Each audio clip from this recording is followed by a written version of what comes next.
En plus d'être adaptée au large, au rail et à la route, la future gare transatlantique, c'est-à-dire la future moi, doit être en capacité d'accueillir simultanément 2 paquebots de 300 mètres de long pour éviter les longues et fastidieuses manœuvres de transbordement des passagers dans la rade.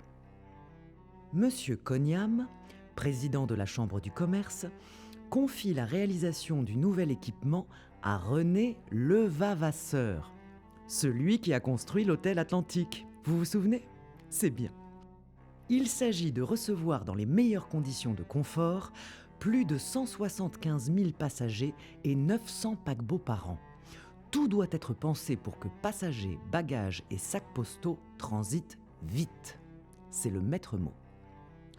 Je serai donc composé de 9 passerelles mobiles permettant l'embarquement et le débarquement des passagers de n'importe quel navire, quelle que soit l'heure de la marée. Un hall des transatlantiques, comprenant les salles des douanes, ma salle des pas perdus, les bureaux des compagnies et les boutiques.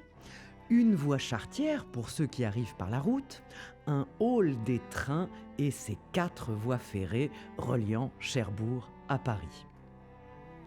Les travaux du port en eau profonde, mon futur quai de France, commencent en 1923. Pour accueillir mes bâtiments, il faut gagner 10 hectares sur la mer. Imaginez-vous, c'est gigantesque. L'exposition internationale des arts décoratifs de 1925 inspire mon architecte. Plutôt que l'ornementalisme de l'Art Nouveau, il m'imagine avec les formes de l'élégance pure et gracieuse du style Art déco. En 1928, mon hall des trains et mon bâtiment principal élèvent leur haute tour bâtie pour résister à la force des vents.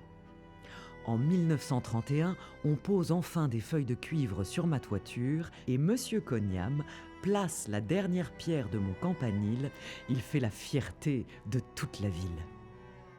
Pratique et solide, c'est une chose. Encore faut-il être belle et élégante. Pour l'ensemble des travaux, il aura fallu 500 ouvriers, 2 millions d'anciens francs, c'est-à-dire 155 millions d'euros pour le quai et la darse, et à peine 69 millions pour moi. Me voici prête à accueillir mes voyageurs. D'un côté, les premières et secondes classes. Ils viennent chez moi en automobile ou en train. Les rails, qui me relient à Paris en à peine 4 heures, leur permettent d'arriver directement sur les 3 quais aux escaliers monumentaux qu'ils n'ont plus qu'à gravir pour accéder à ma salle des pas perdus, aux salles d'attente et aux boutiques. Élégance et confort, rien n'est trop beau.